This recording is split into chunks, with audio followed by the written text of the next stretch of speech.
Good afternoon everyone. आज हम नए टॉपिक के साथ शुरुआत करते हैं और ये टॉपिक है फोर्सेस अफेक्टिंग लैंड फॉर्म्स। तो basically forces affecting land forms यानी ऐसे बल जो पृथ्वी की सतह को प्रभावित करते हैं, वो दो तरह के होते हैं। एक हमारे फोर्सेस हैं इंडोजेनेटिक फोर्सेस और दूसरे एक्सोजेनेटिक फोर्सेस।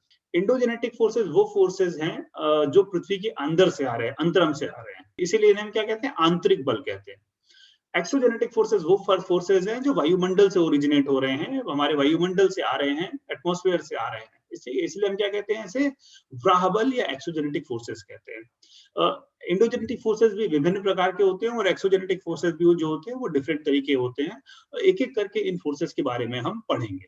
सबसे पहले देखिए, जो आपका इंडोजेनेटिक फोर्सेस है, ये दो तरह के होते हैं। एक को हम कहते हैं सडन फोर्सेस और दूसरे को हम कहते हैं डिस्ट्रॉफिक फोर्सेस। तो हमारे इंडोजेनेटिक फोर्सेस दो तरह के होते हैं जो पृथ्वी के अंदर से आते हैं। एक वो बल होते हैं जो त्वरित होते हैं, तुरंत जिसका प्रभाव दिखाई देता है, जिसे हम कहते हैं सडन फोर्सेस, और एक वो बल होते हैं जो बहुत धीरे धीरे काम करते हैं, जिनको हम क्या कहते हैं, डिस्ट्रॉफिक फोर्सेस। अब जो आपके सडन फोर्सेस होते हैं, ये भी दो तरह के होते हैं, या तो अर्थक्वेक हो सकते हैं या तो वोल्केनो हो सकते हैं। और जो आपके डिस्ट्रॉफिक फोर्सेस हैं, ये भी दो तरह के हो सकते हैं, या तो इपीओरोजेनेटिक हो सकते हैं या ओरोजेनेटिक हो सकते हैं। इपीओरोजेनेटिक फोर्सेस भी दो तरह के होते हैं, इसे हम अपवर्ड और डाउनवर्ड मूवमेंट्स में बांट सकते हैं। ओरोजेनेटिक जो फोर्सेस होते हैं, इनको हम दो पार्ट्स में डिवाइड करते हैं। एक हम कहते हैं टेंशनल फोर्सेस और दूसरे को हम कहते हैं कंप्रेशनल फोर्सेस। फिर टेंशनल को हम दो पार्ट में डिवाइड करते हैं। एक हुआ आपका फ्रैक्चर, दूसरा हुआ आपका फॉल्ट। कंप्रेशनल फोर्सेस को भी हम दो पार्ट में डिवाइड करते हैं। एक को हम कहते हैं व्रैपिंग और दूसरे को कहते हैं फोल्ड। और जो आपकी व्रैपिंग होती है, ये दो तरह की होती है। एक को हम कहते हैं अप व्रैपिंग और दूसरे हम कहते हैं डाउन व्रैपिंग। तो ये सारी फोर्सेस हैं जिनके बारे में आपको आज पढ़ना है। तो सबसे पहले हम लोग शुरू करते हैं इंडोजेनेटिक फोर्सेस के बारे में, ठीक है। बेसिकली इंडोजेनेटिक फोर्सेस, जैसा कि मैंने आपको बताया, ये वो फोर्सेस जो पृथ्वी के अंदर से आ रहे हैं, इनसाइड से आ रहे हैं, इसीलिए इसे इंडोजेनेटिक फोर्सेस भी कह रहे हैं। ये जो इंडोजेनेटिक फोर्सेस है, इनको हम कंस्ट्रक्शनल फोर्सेस के नाम से भी जानते हैं, या ऐसे हाइपोजीन फोर्सेस भी कहा जाता है। यानी endogenetic forces are also known as constructional forces और हाइपोजीन फोर्सेस। कंस्ट्रक्शनल फोर्सेस इसलिए कहते हैं क्योंकि पृथ्वी की सतह में जो आपको विभिन्न प्रकार की आकृतियां दिखाई दे रही हैं, लैंड फॉर्म्स दिखाई दे रहे हैं, ये सारे के सारे जो लैंड फॉर्म्स हैं, ये इंडोजेनेटिक फोर्सेस के द्वारा बनाए जाते हैं। जैसे आपके माउंटेन हो गए, प्लेन हो गए, प्लेटू हो गए, लावा प्लेन्स हो गए, लावा प्लेटूज हो गए, फॉल्ट्स हो गए, ठीक है। ये सारे के सारे जो स्ट्रक्चर्स हैं, लैंडफॉर्म्स हैं, किसके द्वारा बनाए जा रहे हैं, इंडोजेनेटिक फोर्सेस के द्वारा बनाए जा रहे हैं। इंडोजेनेटिक फोर्सेस को डिटेल में पढ़ेंगे, लेकिन सबसे पहले हम देखते हैं कि जो आपके इंडोजेनेटिक फोर्सेस हैं, इसको हम फर्दर दो पार्ट में डिवाइड करते हैं। एक को हम कहते हैं डिस्ट्रॉफिक फोर्सेस और दूसरे को हम कहते हैं सडन फोर्सेस। तो आपकी जो सडन फोर्सेस होते हैं, ये सडन मूवमेंट या सडन फोर्सेस वो फोर्सेस है जो एकदम से आते हैं और जिसका प्रभाव तुरंत दिखाई देता है, ठीक है, त्वरित दिखाई देता है। जैसे आपको पता होगा, अर्थक्वेक आता है, वो कुछ सेकंड रहेगा और जो भी प्रभाव होगा वो कुछ सेकंड में आपको दिखाई दे जाएगा। या वोल्केनिक इरप्शन होता है, तो एकदम से वोल्केनिक इरप्शन होगा और बहुत सारा मैग्मा निकलेगा और फिर नए मैग्मा प्लेन और प्लेटू का निर्माण हो जाएगा। तो वो बल जिनका प्रभाव तुरंत दिखाई देता है, उनको हम क्या कहते हैं, सडन फोर्सेस कहते हैं। और ये दो तरह के हुए, एक अर्थक्वेक और दूसरा वोल्केनो। ये दोनों जो फोर्सेस हैं, ये बहुत डिस्ट्रक्टिव फोर्सेस हैं। ये क्या करते हैं, बहुत ज्यादा नुकसान करते हैं। लेकिन याद रखिएगा, जब हम नुकसान की बात करते हैं तो हम ह्यूमन बींग्स के रेफरेंस में मानते हैं कि अर्थक्वेक और वोल्केनो क्या कर रहे हैं, नुकसान कर रहे हैं। नेचर के अगर टर्म्स में आप देखें तो अर्थक्वेक, वोल्केनो नेचर का जो एक साइक्लिक मूवमेंट है, उस साइक्लिक मूवमेंट का ये हिस्सा है। और जो वोल्केनिक इरप्शन है या जो अर्थक्वेक है, जो हमारी रॉक साइकिल है और अर्थ की जो इकोलॉजी, इकोसिस्टम है, इसके लिए बहुत ज्यादा इंटीग्रल भी है इसका और बहुत ज्यादा इसके लिए इंपॉर्टेंट भी है। तो यहाँ पे डिस्ट्रक्टिव जब हम बोलते हैं तो हम ह्यूमंस को सेंटर पे रखे अपने हिसाब से जब बोलते हैं तो हम ये कहते हैं कि जो फोर्सेज हैं क्या है, डिस्ट्रक्टिव फोर्सेज हैं। तो वो सारे फोर्सेज जिनका प्रभाव तुरंत दिखाई देगा आपको, वो फोर्सेज कौन से हैं, वो फोर्सेज सडन फोर्सेज हैं। इसका एग्जाम्पल भूकंप और ज्वालामुखी। दूसरे फोर्सेस आपके वो होते हैं जिसे हम कहते हैं डिस्ट्रॉफिक फोर्सेस। डिस्ट्रॉफिक फोर्सेस वो फोर्सेस होते हैं जो बहुत ही मंद गति से काम करते हैं और इनकी जो रचना होती है या इनके द्वारा जो निर्माण होता है, वो लाखों करोड़ों साल में विजिबल होता है, ठीक है। और जो ये डिस्ट्रॉफिक फोर्सेस हैं, आपके जो स्लो फोर्सेस हैं, ये एक लार्ज स्केल जो रिलीफ्स है उनको बनाते हैं, जिसे मेसो लेवल रिलीफ्स कहते हैं। यानी जो डिस्ट्रॉफिक फोर्सेस है उनसे वृहद आकार की जो स्थलाकृतियां हैं उनका निर्माण होता है। जैसे ही आपकी जो डिस्ट्रॉफिक फोर्सेस हैं यही आपके माउंटेन्स का निर्माण करते हैं, प्लेन्स का निर्माण करते हैं, प्लेटूज का निर्माण करते हैं, बड़ी बड़ी फॉल्ट जो होती हैं उनका निर्माण करते हैं। ठीक है, तो जो आपके डिस्ट्रॉफिक फोर्सेस हैं ये बहुत स्लो काम करते हैं। मेसो लेवल यानी बहुत वृहद आकार की जो स्थलाकृतियां हैं उनका निर्माण करते हैं। इनका उदाहरण माउंटेन, प्लेटू, प्लेन जो है वो क्या है, इनका उदाहरण। अब जो आपका जो डिस्ट्रॉफिक फोर्सेस है इसको भी हम कितने भाग में बांटते हैं, फर्दर 2 पार्ट्स में डिवाइड करते हैं, ईपी ओरोजेनेटिक और ओरोजेनेटिक। सबसे पहले हम लोग पढ़ते हैं ईपी ओरोजेनेटिक फोर्सेस के बारे में। ईपी ओरोजेनेटिक फोर्सेस जो है ये एक ग्रीक वर्ड है इपीरियोस, ठीक है, जिसका मतलब क्या होता है, कॉन्टिनेंट, महाद्वीप। और जेनेसिस आप लोगों को पता है इसका मतलब क्या होता है, ओरिजिन। तो ग्रीक वर्ड इपीरियोस और जेनेसिस से मिलकर आपका बना है epeirogenetic forces. Epeirogenetic forces जो है they are responsible for uplifting and subsidence of continent. यानी ये क्या करते हैं, पूरे पूरे महाद्वीप को या तो ऊपर उठा देते हैं या तो पूरे पूरे महाद्वीप को कहाँ लेके चले जाते हैं, नीचे लेके चले जाते हैं, इसमें धसाव होता है। तो ये जो फोर्सेस हैं ये कॉन्टिनेंट लेवल पे काम करते हैं, इसीलिए इसका नाम क्या है, ईपी ओरिजिनेटिक। यानी वो फोर्सेस जो किस स्केल पे काम कर रहे हैं, जो पूरे कॉन्टिनेंट के स्केल पे काम कर रहे हैं। ये जो मूवमेंट होता है ये मूवमेंट टिपिकली 2 प्रकार का होता है। एक को हम कहते हैं अपवर्ड मूवमेंट और दूसरे को हम कहते हैं डाउनवर्ड मूवमेंट। लेकिन एक इंटरेस्टिंग बात जो ईपी ओरिजिनेटिक फोर्सेस के बारे में है कि ईपी ओरिजिनेटिक फोर्सेस हमेशा वर्टिकल होगा, याद रखिएगा, हॉरिजॉन्टल नहीं होगा। हमेशा कैसा काम करेगा, वर्टिकल। या तो कॉन्टिनेंट को ऊपर अपलिफ्ट कर देगा या कॉन्टिनेंट को नीचे ले आएगा। तो आपके जो ईपी ओरिजिनेटिक फोर्सेस होंगे वो हमेशा क्या होंगे, कॉन्टिनेंटल होंगे। मूवमेंट या तो अपवर्ड होगा या तो डाउनवर्ड होगा। अब जब कॉन्टिनेंट में अपवर्ड मूवमेंट होता है, ठीक है, तो इसे हम क्या कहते हैं, इसे हम इमर्जेंस के नाम से भी जानते हैं। ठीक है, जब हम इमरजेंस शब्द का यूज करते हैं तो इसका जो मतलब होता है वो बेसिकली कोस्टल एरिया से ज्यादा होता है। अब जैसे आप कल्पना करिए कि एक तटीय इलाका है, ठीक है, आप तट के किनारे क्या है, खड़े हैं, और आपका क्या हो जाए, मूवमेंट क्या हो जाए, ऊपर हो जाए, यानी कॉन्टिनेंट ऊपर की तरफ जब चला जाए। आप देखेंगे कि जब कॉन्टिनेंट ऊपर की तरफ जाएगा तो आपको लगेगा कि जो समुद्र तल है वो पीछे की तरफ जा रहा है।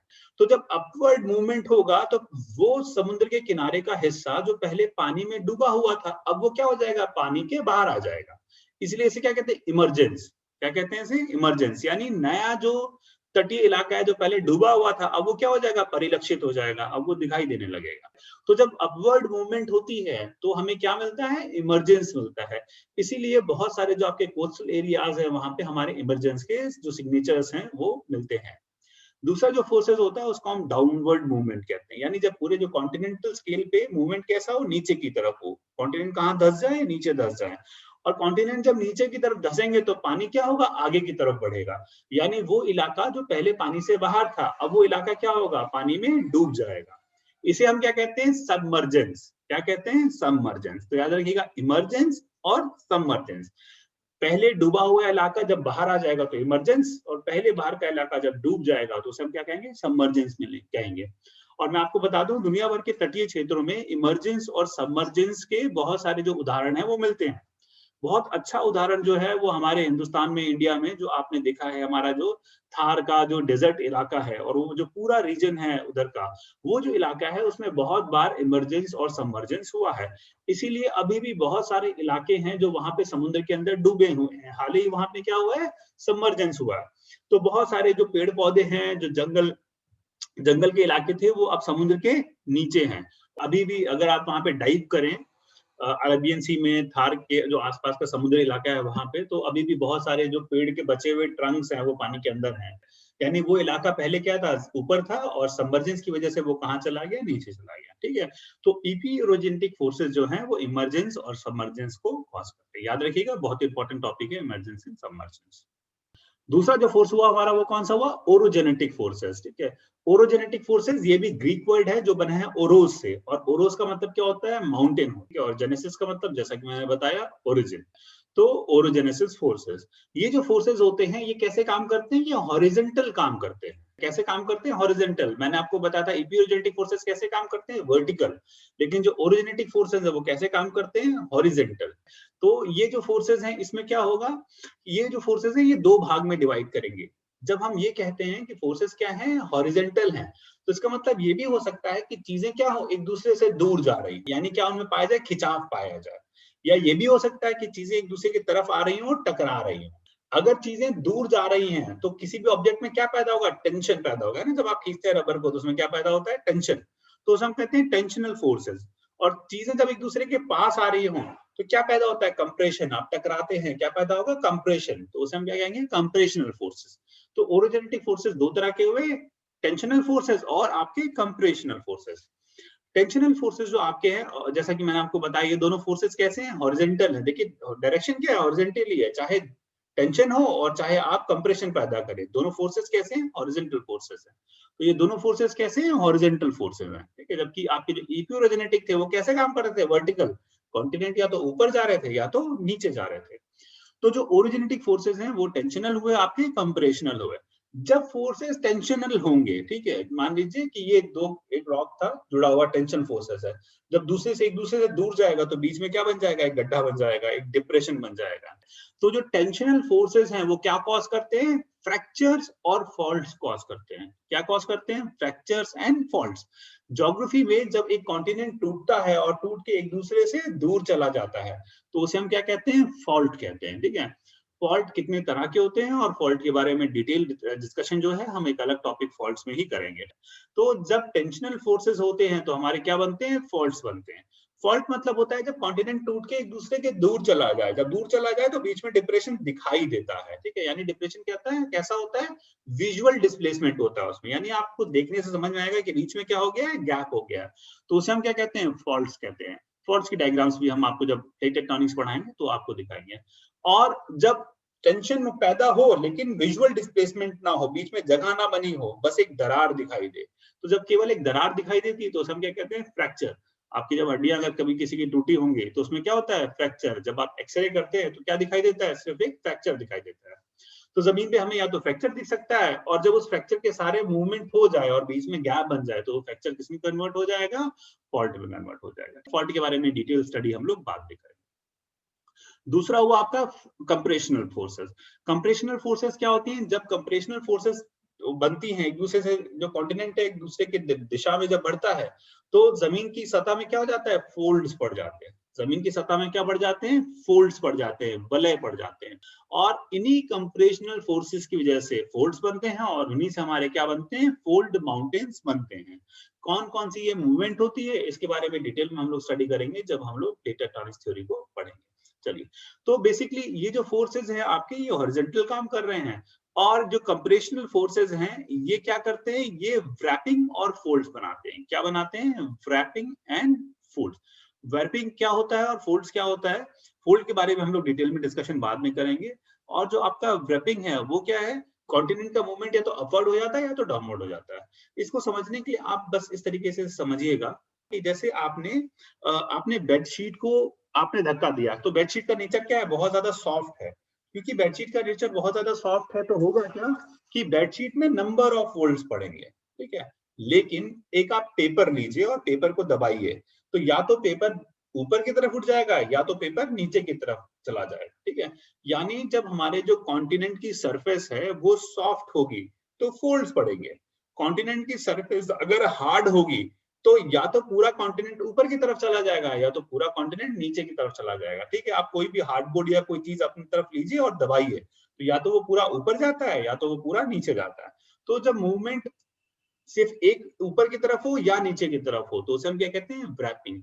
और अगर वो कॉन्टिनेंट सॉफ्ट है तो क्या बनेंगे, नंबर ऑफ फोल्ड्स बनेंगे, तो उसे हम क्या कहते हैं, फोल्ड्स।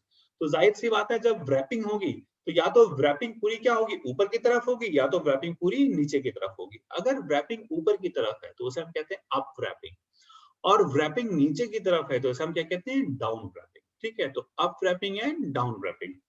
अब मैं आपको बता दूं एक बड़ा इंटरेस्टिंग जो फैक्ट है इंडिया के बारे में। अ, आपने देखा होगा इंडिया में जो हमारा जो दक्षिण भारत है वो बेसिकली क्या है, पठारी क्षेत्र है। वो पूरा की पूरा क्या है, जो पेनिनसुलर इंडिया है पठारी भाग है।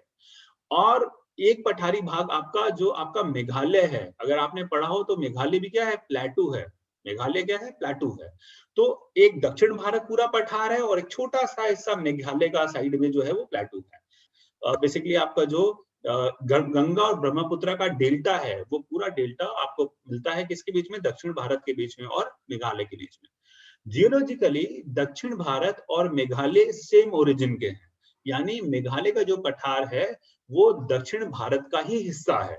हुआ क्या कि मेघालय के पठार और दक्षिण भारत के पठार का जो बीच का इलाका है, इसमें डाउन रैपिंग हो गई। क्या हो गई? डाउन रैपिंग हो गई, यानी वो जो पूरा इलाका है वो कहाँ नीचे चला गया? नीचे की तरफ धंस गया, और ऊपर से फिर जो बाद में आपके जो ये डेल्टाई क्षेत्र है वो वहां पे बने। तो डाउन रैपिंग का एक जो एग्जांपल है वो मेघालय का पठार और आपका जो दक्षिण भारत का पठारी क्षेत्र है, इसके बीच का हिस्सा है। ठीक है? और याद रखिएगा, मेघालय का पठार जो है वो जियोलॉजिकली वो किसका हिस्सा है? दक्षिण भारत का जो पठारी क्षेत्र है उसी का हिस्सा है। उसका निर्माण उसी समय हुआ जब आपके दक्षिण भारत के पठारी क्षेत्रों का निर्माण हुआ। चलिए, फोल्ड्स के बारे में हम लोग एक नए टॉपिक में डिस्कशन करेंगे, जिसमें मैं आपको फोल्ड्स के बारे में डिटेल में बताऊंगा। तो दो टॉपिक आपके बच जाएंगे जो जिसको मैं डिटेल में पढ़ाऊंगा, एक फॉल्ट्स और दूसरा फोल्ड्स। अब हम लोग आते हैं दूसरे फोर्सेस की तरफ, जिसे हम कहते हैं एक्सोजेनेटिक फोर्सेस, व्राह बल, एक्सोजेनेटिक फोर्सेस। याद रखिएगा, इंडोजेनेटिक फोर्सेस कहां से काम कर रहे थे? पृथ्वी के अंदर से काम कर रहे थे, बेसिकली टेक्टोनिक फोर्सेस थे। एक्सोजेनेटिक फोर्सेस कहां से काम करते हैं? पृथ्वी के बाहर से काम करते हैं। पृथ्वी के बाहर क्या है? आपका आपका एटमॉस्फेयर है। तो बेसिकली ये कौन से फोर्सेस हैं? ये आपके एनवायरमेंटल फोर्सेस हैं या एटमॉस्फेरिक फोर्सेस है। यानी जो आपकी हवा चलने से, आपके बारिश होने से, ठीक है, या आपका जो वेदरिंग होता है उससे जो काम, उससे जो अपरदन हो रहा है, या उससे वो जो फोर्सेस है, उन फोर्सेस को हम क्या कहते हैं? एक्सोजेनेटिक फोर्सेस कहते हैं। एक्सोजेनेटिक फोर्सेस जो हैं उनको हम जो है बेसिकली डिस्ट्रक्शनल फोर्सेस भी कहते हैं। क्यों? क्योंकि एक्सोजेनेटिक फोर्सेस क्या करते हैं? डिस्ट्रक्शन का काम करते हैं। तो जो एक्सोजेनेटिक फोर्सेस हैं ये क्या कर रहे हैं? इनको हम डिस्ट्रक्शनल फोर्सेस के नाम से भी जानते हैं। एक्सोजेनेटिक फोर्सेस बेसिकली दो तरीके के होते हैं। एक होता है आपका वेदरिंग, जिसे हम कहते हैं अपक्षय, और दूसरा होता है इरोजन, जिसे हम क्या कहते हैं? अपरदन। तो एक्सोजेनेटिक फोर्सेस एनवायरमेंटल फोर्सेस हैं, वायुमंडल से ओरिजिनेट होते हैं, और इसे हम डिस्ट्रक्शनल फोर्सेस भी कहते हैं। क्यों? क्योंकि वो सारी स्थलाकृतियां, वो सारे लैंडफॉर्म जिसका निर्माण इंडोजेनेटिक फोर्सेस ने किया था, एक्सोजेनेटिक फोर्सेस उसे बराबर करते हैं, अपरदन करके और उसका अपक्षय करके। इसलिए जो आपके एक्सोजेनेटिक फोर्सेस है उनको हम क्या कहते हैं? डिस्ट्रक्शनल फोर्सेस भी उनको कहते हैं। ये फोर्सेस आपके या तो वेदरिंग होगी या तो इरोजन होगा। ठीक है, इरोजन क्या होता है? ये बड़ा सिंपल कॉन्सेप्ट है। इरोजन का मतलब अपरदन, हिंदी में आप अपरदन कहते हैं। इसका मतलब क्या हुआ कि जैसे मान लीजिए कि कोई रॉक पड़ी हुई है, बहता हुआ पानी आया, उसने उस रॉक को वहां से तोड़ा या उसे कैरी किया और कहीं और ले जाके डिपॉजिट कर दिया, तो इसे हम क्या कहते हैं? इरोजन। यानी इरोजन में मटेरियल का ट्रांसपोर्टेशन होना चाहिए। ठीक है, यानी हवा बहेगी, पानी चलेगा, या ग्लेशियर बहेंगे, या समुद्र की तरंगे किसी चट्टान को तोड़ें और तोड़ने के बाद उसको ट्रांसपोर्ट करके किसी और दूसरी लोकेशन पे डिपॉजिट कर दें, तो उसे हम क्या कहते हैं? इरोजन। इरोजन कौन कौन करता है? जो जो इरोजन करते हैं उसे हम कहते हैं agents of erosion. Agents of erosion क्या हुए आपके? जैसे आपकी हवा, हवा कहती है जब बहती है तो चट्टानों को तोड़ लेती है, या रेत को अपने साथ उठा लेती है, मिट्टी को उठा लेती है और दूसरी कहीं जगह पे ले जाके डिपॉजिट कर देती है। ठीक है, तो इसके इरोजन और डिपोजिशन से बहुत सारे लैंडफॉर्म बनते हैं, जिनके बारे में हम दोबारा से पढ़ेंगे। तो आपका जो जो जो एजेंट ऑफ इरोजन है, एक क्या हो गई? आपकी बहती हुई हवा, एजेंट ऑफ इरोजन हो गई। दूसरा आपका बहता हुआ पानी, जब पानी बहेगा तो किसी चीज को तोड़ेगा और ट्रांसपोर्ट करके किसी और जगह क्या कर देगा? डिपॉजिट कर देगा, या किसी चीज को कैरी करेगा और ट्रांसपोर्ट करके दूसरी जगह पे डिपॉजिट कर देगा। हिमालय से आने वाली नदियां बड़ी मात्रा में मिट्टी को हिमालय पर्वत से लाती हैं और कहाँ जमा कर देती हैं? गंगा के प्लेन में, जहां आप लोग बैठे हैं। तो ये जो सारा जो सॉइल है और जो सारी चट्टाने हैं, ये कहाँ से आई है? हिमालय से आई हैं। कौन लेके आया है? बहता हुआ पानी, नदियां लेके आई हैं। तो जो रनिंग वाटर है वो भी क्या हुआ? एजेंट ऑफ इरोजन हुआ। जब हिमनदी बहते हैं, ग्लेशियर्स बहते हैं, तो वो भी क्या करते हैं? अपरदन करते हैं। या जब समुद्र की तरंगे आपने देखी होंगी, वो समुद्र की तरंगे भी क्या करती हैं? अपरदन करती हैं। तो ये जो सब हैं, इन्हें हम क्या कहते हैं? Agent of erosion. तो आपका इरोजन क्या हुआ? वो प्रोसेस जिसमें एजेंट ऑफ इरोजन ने किसी मटेरियल को पिक किया या उसे तोड़ा, उसका वेयर एंड टियर किया, और उसके बाद उसको ट्रांसपोर्ट करके किसी और जगह पे जाके डिपॉजिट कर दिया। ट्रांसपोर्टेशन याद रखिएगा, इरोजन के लिए इंपॉर्टेंट है। अगर ट्रांसपोर्टेशन नहीं है तो उसे हम क्या कहते हैं? वेदरिंग कहते हैं। तो वेदरिंग के भी बहुत सारे एजेंट होते हैं। जैसे वेदरिंग कैसे होगी? एक वेदरिंग ये होगी कि जब सूरज निकलेगा तो चट्टान गर्म होके क्या करेगी? एक्सपैंड करेगी। फिर जब रात होगी तो चट्टान क्या करेगी? कॉन्ट्रैक्ट करेगी क्योंकि ठंडी हो जाएगी। तो चट्टानें गर्म होती हैं, ठंडी होती हैं, गर्म होती हैं, ठंडी होती हैं, फैलती हैं, सिकुड़ती हैं, फैलती हैं, सिकुड़ती हैं। धीरे-धीरे चट्टानें इस प्रक्रिया द्वारा उसमें दरार पड़ जाती है और अपनी ही जगह पे वो टूट-फूट के डिसइंटीग्रेट होके क्या होती है? फैल जाती है। तो चट्टानों का अपनी ही जगह पे डिसइंटीग्रेट हो जाना क्या है? वेदरिंग है। दूसरा वेदरिंग कैसे होता है? जैसे मान लीजिए बारिश हुई, चट्टान के अंदर एक दरार थी, उसमें पानी चला गया। रात को टेम्परेचर 0 से नीचे चला गया, तो जो अंदर दरार में पानी है वो क्या हो जाएगा? जम जाएगा। और आपने देखी होगी जब बर्फ फ्रिज में जमती है, तो उसका सरफेस एरिया क्या हो जाता है? बढ़ जाता है। तो दरार के अंदर जब जब बर्फ जमेगी तो उसका सरफेस एरिया क्या होगा? बढ़ेगा। जब उसका सरफेस एरिया बढ़ेगा तो वो अपनी दीवारों को धक्का देगी और चट्टानों को तोड़ देगी। ठीक है? तो इस तरीके से भी क्या हो सकती है? वेदरिंग हो सकती है। और वेदरिंग आपने देखा होगा, वेदरिंग के बहुत ही इंटरेस्टिंग ये जो एजेंट्स हैं वो आपके दीमक हैं। देखिए वहीं पे जो पेड़-पौधे होते हैं, जो पेड़ के तने होते हैं, उनको अपनी ही जगह पे वो क्या करते हैं? डिसइंटीग्रेट कर देते हैं। वो टूट-फूट के वहीं पे बैठ जाते हैं। तो वो भी क्या हुई? वेदरिंग हुई। तो इस तरीके से जो वेदरिंग है वो होती है। वेदरिंग को हम लोग फिर से डिटेल में वेदरिंग के बारे में पढ़ेंगे। यानी एक्सोजेनेटिक फोर्सेस आपके कितने तरीके के हैं? 2 तरीके के हैं। एक एक्सोजेनेटिक फोर्सेस आपकी वेदरिंग है और दूसरा एक्सोजेनेटिक फोर्स आपका क्या है? इरोजन। तो ये हो गए आपके एक्सोजेनेटिक फोर्स। इस तरीके से हमने पढ़ा कि कौन-कौन से आपके एंडोजेनेटिक फोर्सेस होते हैं और कौन-कौन से आपके एक्सोजेनेटिक